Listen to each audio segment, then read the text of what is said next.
How's it going, everyone? Welcome back to the Bolt and Hammer YouTube channel.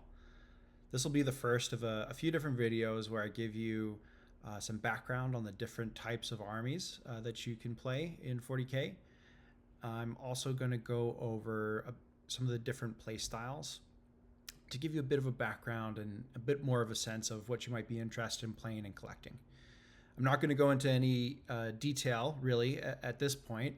But hopefully it's a good jumping off point for all of you at home. I'm breaking them up into smaller chunks so that you can feel free to watch these with your kids and see what they might be interested in as well. So hopefully you find it interesting. Please leave me a comment after you get through this. So with that, let's get stuck in. So there are three main groups of armies in 40K. The Imperium of Man, the Forces of Chaos, and the Xenos. The Imperium of Man are the humans, and they're further broken down into all the various Space Marines, as well as the other human factions. The Forces of Chaos are what I would say are the main antagonists against the Imperium, and these are mostly made up of traitors to the Imperium. Lastly are the Xenos, and these are not really one cohesive group, but actually a variety of different alien species, and they offer a bunch of different aesthetics and play styles. And within the story, they fight each other as well as against the Forces of Chaos and the Imperium.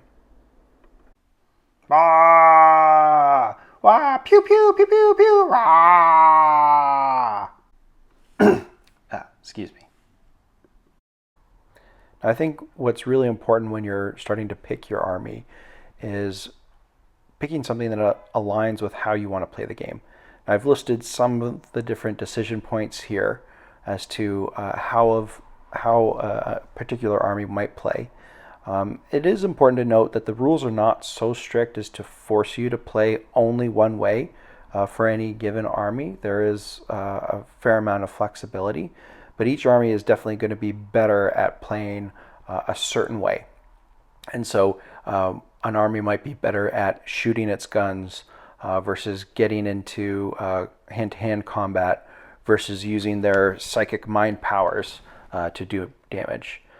Some armies are definitely going to skew towards fewer elite soldiers that are very strong versus others that have just maybe 100 of really weak and not very tough units, but that are relatively good at doing damage, and you have so many that your opponent cannot deal with them. Other armies are going to focus more on having high numbers of infantry, so individual soldiers. They may focus on having a lot of vehicles. Others, especially the Tyranids, will have a whole bunch of monsters like these giant bugs spewing stuff out the top to attack. Some armies are going to be really fast moving, but maybe not so tough, and others are going to be very tough but really slow. Lastly, a lot of armies now have tricks that they can play to deceive or confuse the opponent, and so this is often around movement, being able to pick your units up after putting them down, being able to move during parts of the game when typically you wouldn't be allowed to move, etc., to try to gain a tactical advantage over your opponent. Now let's get into the Imperium. So the Imperium of Man is ruled by the God Emperor of Mankind, who sits on his golden throne on Terra, otherwise known as Earth to us mortals. There's only one real problem, in that he is kinda dead. And he died at the end of the Civil War or Rebellion, sometimes mostly referred to as the Horus Heresy, during the 31st millennium, and has sat in a kind of stasis on his throne for the last 10,000 years. Now, you may ask, what is the difference between mostly dead and dead dead?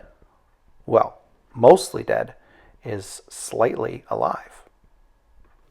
Just a reminder that these videos are going to be aimed at beginners looking at the Combat Patrol games. Those are a bit different than the full full-sized 40K games, I'm going to be showing units from both Combat Patrol and the full-size game just to give you a broad picture, but I'll try to call out where a unit is included in the Combat Patrol box so you can have a better idea as to what you're getting.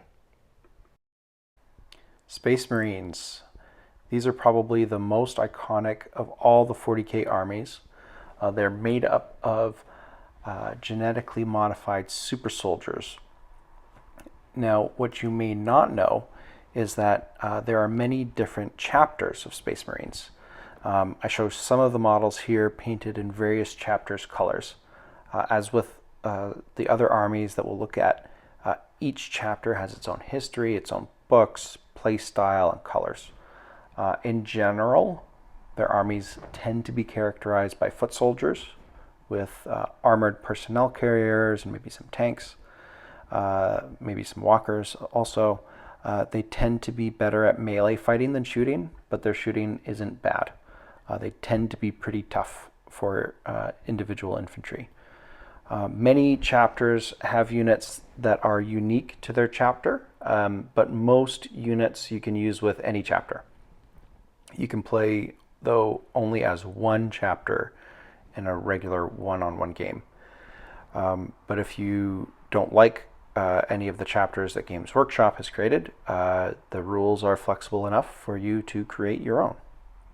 I'm going to show a few of the main types of Space Marines over the next few slides to give you a sense of how they look and play, but there are, as I said, many, many others that you could look at over time. First up are the Ultramarines. They're the Boy Scouts of the Space Marine factions. Their leader, Reboot Gilliman, literally having written the book on how to be a Space Marine that the other chapters have to follow. They're usually the type of Space Marine that you'd see in any advertisements for 40K, and are often the chapters shown on the box when you buy a set of Space Marine units. In the big game, Ultramarines are a very flexible chapter, able to shift their strategy and associated bonuses from attack to defense as the situation calls for it. In Combat Patrol specifically, there is no Ultramarine set directly. However, you can buy a Combat Patrol box that has generic Space Marines with Ultramarines on the front. They get bonuses to hit against a unit of your choice with an ability called Oath of Moment, which most but not all other Space Marines get as well. Additionally, they do get bonuses for attacking and defending, especially against enemies stronger than themselves, helping them take down even the toughest of opponents through grit and determination. Blood Angels are a little like space vampires, who have an almost overwhelming desire for destruction, but who fight every day to keep that emotion under control in the service of the Emperor. Blood Angels are known for fast, hard-hitting melee assaults with their chainswords.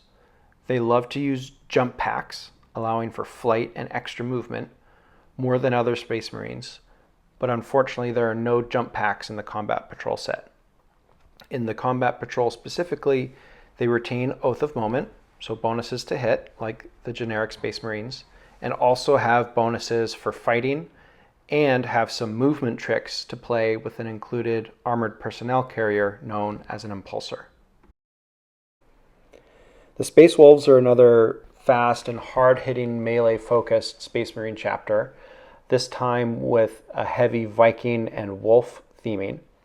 Within the Combat Patrol game specifically, Space Wolves are relatively fast compared to the other Space Marines, even faster than the Blood Angels, which we just talked about. And this helps you keep control over more of the board. They also have Oath of Moment, like the Ultramarines and Blood Angels, but have additional bonuses to Oath of Moment to make it even more effective and deadly. The Black Templar Crusading chapter, forever at war with the forces of chaos and various Xeno races.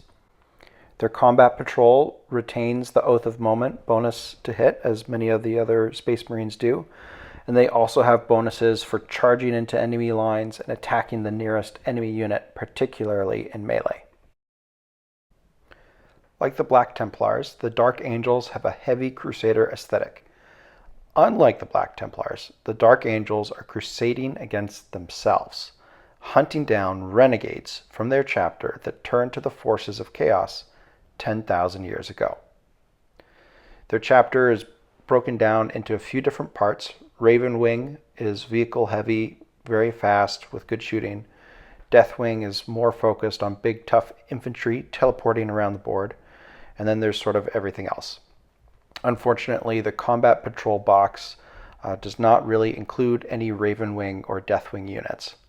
In terms of playstyle, the most recent Combat Patrol retains Oath of Moment, but is more balanced between shooting and melee than some of the other Space Marine chapter Combat Patrol boxes. Their bonuses focus a bit more on taking and defending objectives as a way to score points. Next up, we have the Death Watch. They're an interesting chapter in that they are really the all-stars of Space Marines, in that every other chapter needs to donate some elite troops to the Death Watch to go out and pursue the Imperium's, the Xeno's threats. They're also unique in that their units, in the big game anyway, are made up of a variety of different styles. As you can see, the Kill Team Cassius over on the right has bikes, it has melee, it has shooting, whereas in a normal unit from other Space Marine chapters, you'll have each of those in their own unit. So bikes in a bike unit, melee in a melee unit, shooting in a shooting unit. In the Combat Patrol, they do also retain Oath of Moment, but they're also kind of interesting because they're the only Combat Patrol that includes a healer, which is the Apothecary on the left. They do have some teleportation tricks as well, which makes it an interesting box. I'm a little hesitant to recommend it, though, for beginners, given the level of customization that's possible.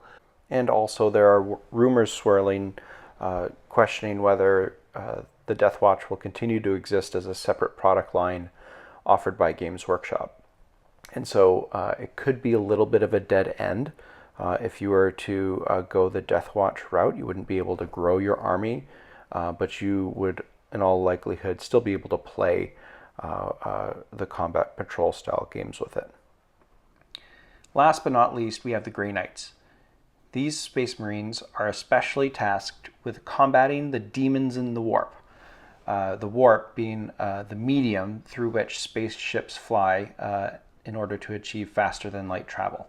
This is also where the Chaos Gods live. They're unique among the Space Marines that I've shown in that they cannot use most other Space Marine models in their armies. They're much more focused on using psychic powers to deal damage, but have good short-range shooting and melee. They're an elite army, so you'll not get a lot of models on the board. They also have some pretty cool teleportation tricks to scoot themselves around the board. They don't have Oath of Moment in the Combat Patrol, and instead get to teleport one unit around the board every turn, making them pretty difficult to defend against. They also have bonuses to defense and objective control. Alright, so that wraps it up for this episode on Space Marines. I'll be doing a few more on the other factions. Oh, but wait, you say, Alex, you have Space Marines, and they don't look anything like what you've shown us. That's true. A very good observation. I have the generic Space Marines or Ultramarines box that I discussed earlier, but I've taken my own advice and I have painted them green and yellow because I like those colors, and that's what really matters is having a set of toys, essentially, that you like to look at. So I show a few of mine here. We have some Infernus Marines, which are good at attacking infantry, Terminators, which are really hard-hitting melee, a Librarian, which uses psychic powers to attack, and a Captain, which again is pretty good in melee. So that's the real end of my video. I hope you liked it. It was a bit longer than I was expecting. Please like, subscribe, leave me a comment, let me know what you think, and I will see you next time on the Bolt and Hammer YouTube channel. Thanks. Bye.